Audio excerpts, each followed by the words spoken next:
All right, back for another ta off-season Taking Five with Phil, brought to you by Coors Light, made to chill. New year, new sponsor, Phil. What's going on? Fighting Irish preview is everywhere and everybody knows about us now. So, they're just knocking at my door. And yeah, actually, that Miller Coors has been a supporter of Fighting Irish preview for many years. And this year it's made to chill because Coors Light is the sponsor of Five with Phil. All right, well, that sounds awesome. Um, we also have those other great sponsors that have been around since the beginning too, but it's always nice to have an addition. This week we're gonna kind of start looking to the future of this year with predictions. Phil, you had posted an article about week and a half ago about some bold predictions you're making, Yep. some bolder than others. Right. And we're just going to jump right out the gate with your first prediction from that article. And if anybody wants to read the article, jump on fightingirishpreview.com. Uh, Easy to find. It's kind of right there on the front page, along with some other content. And So, there are two really good articles that have just been posted out there. So the first one is about Dr. Reggie Ho, written by my good friend Stephen Mahalik Alexander. It's terrific. It includes interviews with not just Reggie Ho, the hero of the 1988, the kicker in 1988, but Ricky Waters and a few other names that you'll recognize.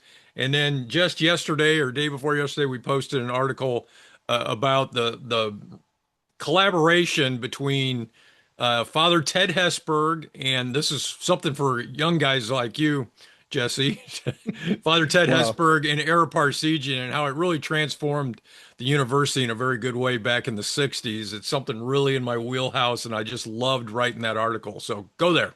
Let's go. And fantastic. let's make some bold predictions. Well, the first one you got listed on here, Phil, is you got some people that might consider this less bold, but Notre Dame earns the number one seed in the college football playoff. Wow, how would you feel about going into that playoff as the favorite? Not just with a chance to win, but the favorite. And this team has everything to be that favorite. You're right. Some of these went off are bolder than others.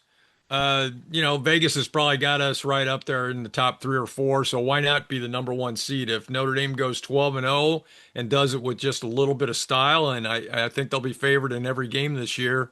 Why not? I think they'll be the number one seed.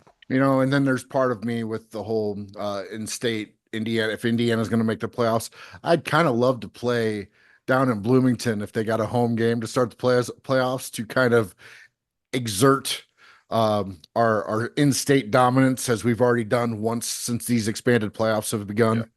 No, I think that would be a great game. I don't think it's going to happen in Bloomington, though, or at least if this prediction comes true, it won't happen because that Right. would mean Notre Dame would have that first round bye.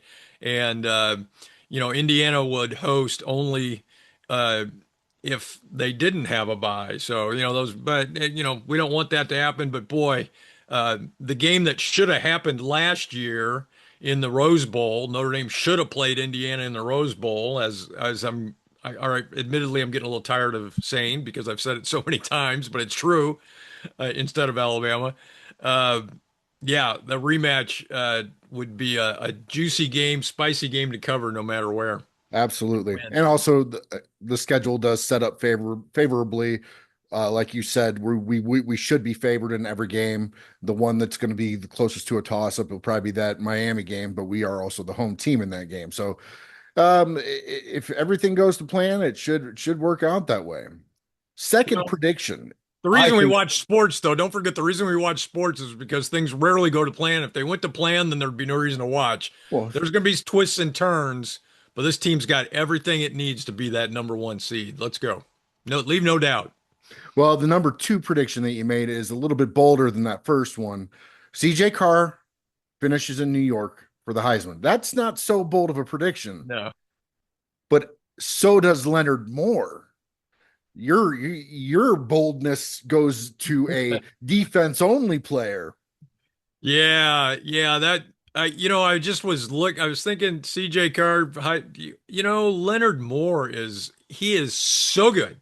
He's, if Jeremiah Love was a generational talent, and it's not an if, he was, Jadarian Price right behind him. Leonard Moore is a generational talent. He is so good at shutting off his side of the defense. Uh, if he can get a couple of plays in during the season that are just spectacular, if he can get some interception returns for touchdown, be a difference maker in a few games, maybe a few of the games like the Miami game, his reputation is just going to grow. Notre Dame fans know how good he is. He could become a kind of a dark horse in that. So, yeah, I decided to go a little extra bold on that prediction, but Leonard Moore is a great, great player, and if he has the kind of season I think he might, he could end up in New York City along with C.J. Carr. The disadvantage he's at is he's not returning kicks or anything like a Charles Woodson, or Right. he's not on the offensive side of the ball. And when you're that good, it's easy for the other team to game plan, don't throw at number 15. So you might Yep. not be able to pad the stats as well. I wish there was something to reflect on how often you were avoided in a play specifically because you're as good as you are, and that would count as towards some sort of Heisman credibility. But I I totally agree with you, Jesse. That's the thing. That's why I'd emphasize, if he can get a bunch of he could get some he's going to have to get some breaks to get some opportunities to get those interceptions.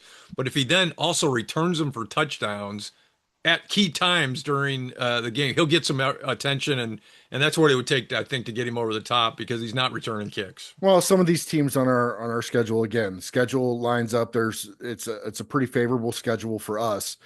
But if these teams want to knock off the juggernaut that is Notre Dame, they will have to take those risks. They can't avoid, because everybody on that secondary is good enough to pick the ball off and run it back. So it's one of those things where pick your poison, I guess. Pick your poison. We were sports guys, so we had to use a cliche there, but that's exactly the one that came to my mind. Absolutely. Prediction number three, Notre Dame. Oh, it's a perfect segue, by the way. Pick your poison. Notre Dame fields the nation's best defense.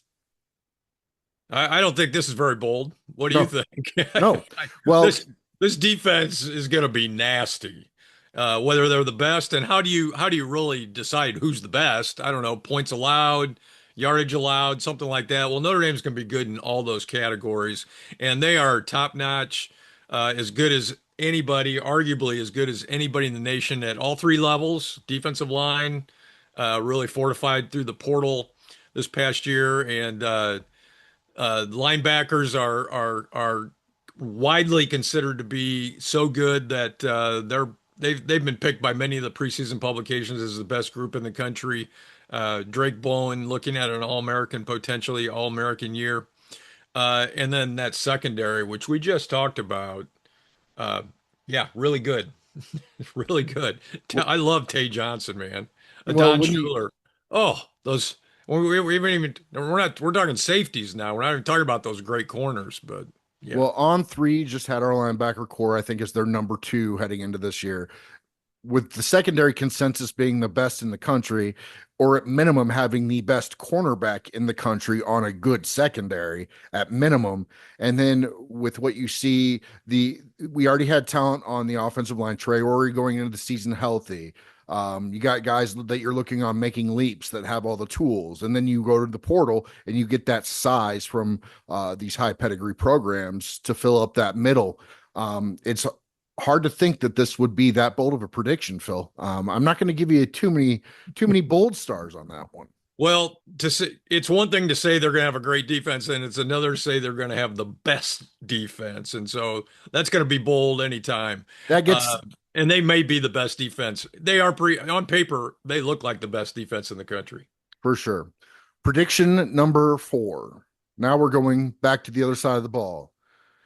Kedron Young scores 7 touchdowns without rushing for 500 yards. What do you think of that one? Is Well, that I bold? it made me pick my brain and go in the past where we had kind of multiple running backs. We had third down backs. We had backs that had size to do those short yardage situations. I think there's been some situations in the past. Nothing really stands out to me because we've had such great running backs over the last couple of years. But that doesn't seem too bold to me. Being at being that it's an unknown going into this season, that's the most shocking part about it. That's the most bold part about it. Well, there's two things I think that are a little bold about this one. One, I think everybody's kind of forgotten about Keedron Young, and it's understandable. He's never really done anything. He played a little bit his freshman year and played well in very limited roles. I thought he looked good. I love this guy's freshman film. And last year he was on the verge, I thought, of becoming, he would have been the short yardage back. What was that offense missing last year? Goal line scorer. Riley Leonard. Yeah, they were good point. Good answer. Um, Keaton Young, I think, was on track to be that guy, and then he tore his ACL. He tore his ACL the day after I had just interviewed him and was going to write that story. It is Uh, your fault. We're going to yeah, blame you for it. I suppose that makes me the fault. Nice young man. Uh, Keaton Young's good, really good. Aeneas Williams, I think, is going to be really good. He's an outstanding pass receiver. He's going to catch the ball and run the ball. Nolan James looked good in the spring. Uh, he's going to be a great complement to Aeneas. But why not? Let's make Keaton Young that short yardage guy. And if he is, then he doesn't have to rush for 500 yards to score 7 touchdowns. Well, and, also don't. Aeneas Williams has a real low center of gravity too. As great of a pass catcher as he is, he's kind of a stout back. He's not kind of he's not the one cut in a he's quick. He'll get through the hole and he can go on big gains, but he's not the same as Love or Price was last year. He can get some tough yards, and Love can get tough yards too. Those guys can get tough yards, but I just feel like he's got a lower center of gravity for short yardage situations. So if Young does come in and Aeneas isn't able, to be effective in those, I'd be a kind of shocked because Aeneas does seem like somebody that can get those short yards to me, anyways. Keedron Young, 5'11", 235. 5'11" actually for a running back is Short. not short, that's for sure, but 5'11", 235. Okay. Let's go. I mean he looks that role. That's what I thought when I looked at him last year and with his style of running, but he can make all kinds of plays. He's going to be a factor. They're going to find a way to use Keedron Young, I believe, as long as Well, he that stays healthy. stable that stable is talented enough to keep Yeah. everybody fresh and find everybody where they fit in best. So it does make sense. Jawan Um, Sider generally just likes to use two guys. That's been his history when he was at Penn State before he came to Notre Dame. That's all right. But he does have some history with actually working in a short yardage guy. And I can't really tell you the details of that, but I know I heard that on a podcast recently. So there's something in his background that indicates that that could happen. Let's go, Keedron Young. all right, prediction number 5. And about 4 years ago, 5 years ago, this would have been a bolder prediction. But considering the type of recruits Marcus Freeman has been able to start pulling into the program, it's less bold. It is two true freshmen become difference makers. And Well, yeah, go ahead, finish. I was going to say, before I even read the content of who you were going to pick out, I saw enough in the spring game and I've seen enough film on the guys that are coming in to be like, okay, that's definitely doable because there's some certain talent coming in the door this year. True. The other side of that, though, Jesse, really, and I know I'm arguing against myself, is that Notre Dame is, even without these guys we're going to talk about here in a second, they got so much talent and they're upperclassmen. That's the biggest change under Marcus Freeman is that Notre Dame has added, they got, you got a good starting lineup. That's historically been true of Notre Dame for the last 20 years under Brian Kelly and even before, but they didn't have the depth behind it. Well, that's there. So maybe that makes it even a little harder for these 5-star or 4-star kids to break into the lineup. But I really liked what I saw out of two guys in the spring. One of them shouldn't come as a surprise because Rodney Dunham, defensive end, he's an edge rusher. He was a 5-star, so maybe I'm not being that bold to say that he's going to have an impact, but he was having an impact this spring in the spring game, the Jersey scrimmage. He's going to play. He's going to play.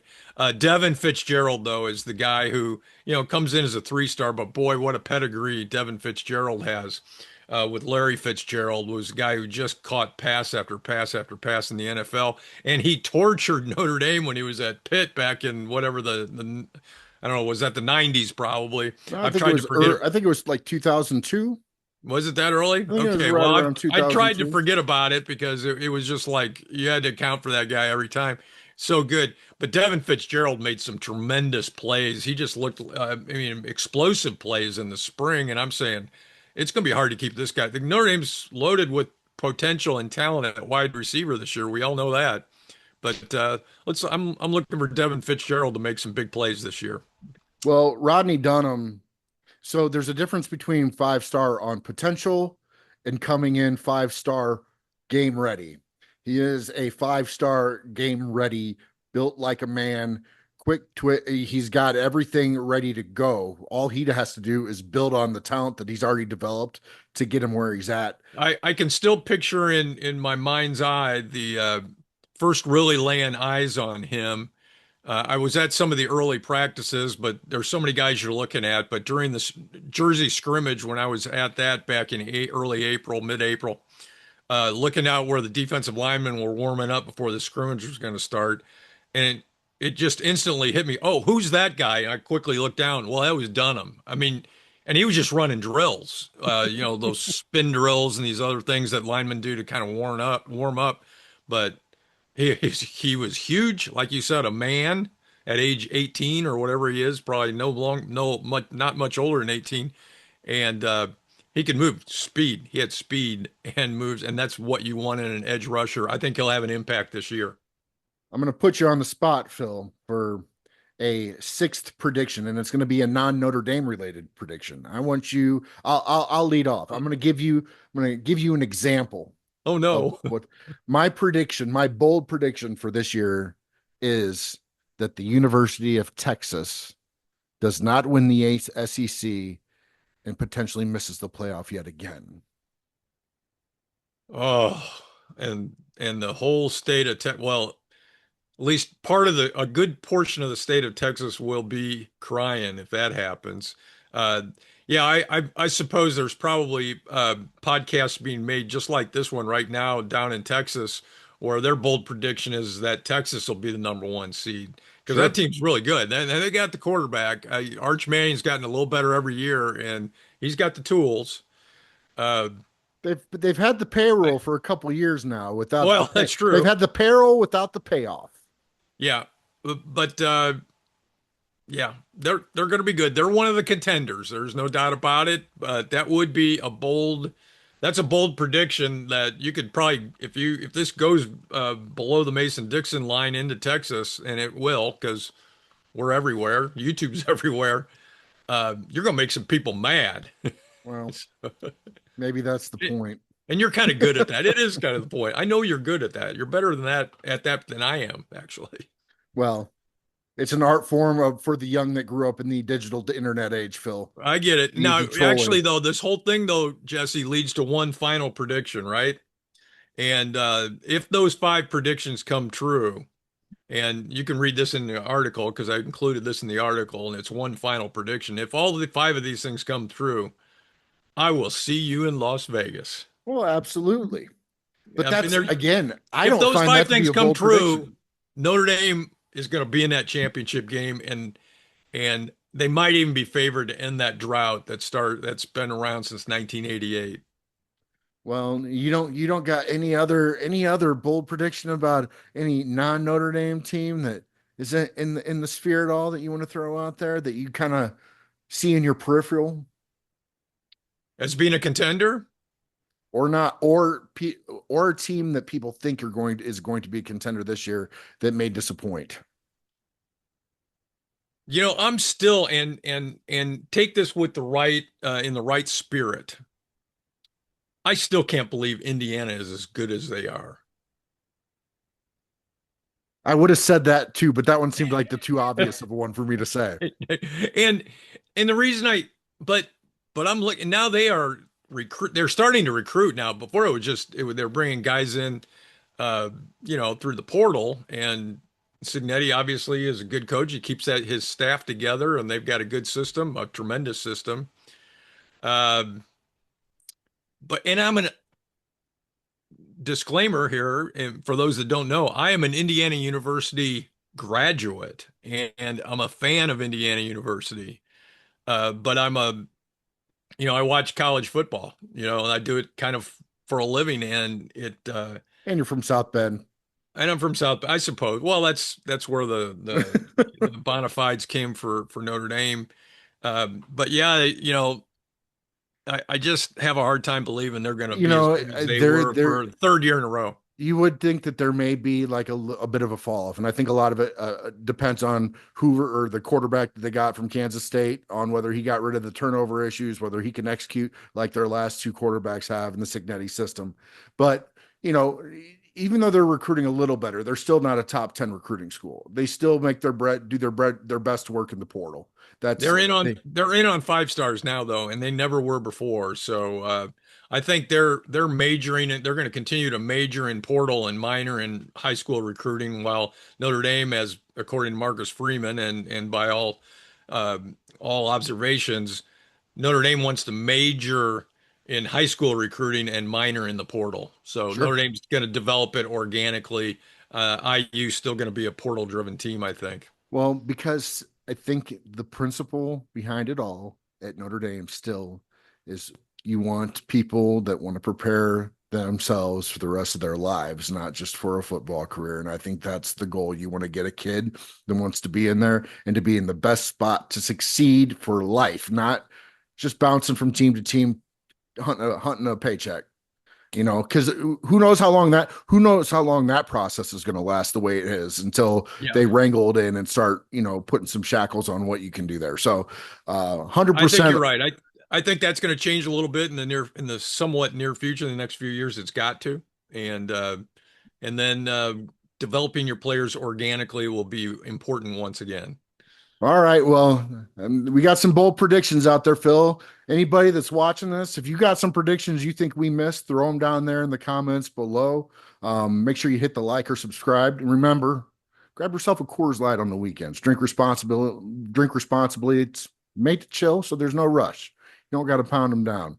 Um, Phil, until next time, I think we might have one or maybe two before the season starts. We're about 60 days away. Yeah, and Um, and and we'll be doing this every week during the season, fans. Fantastic. Well, for Phil Hauk and Fighting Irish Preview, I'm Jesse, and this has been Taking Five with Phil, and we'll see you guys later. Thanks, Jesse.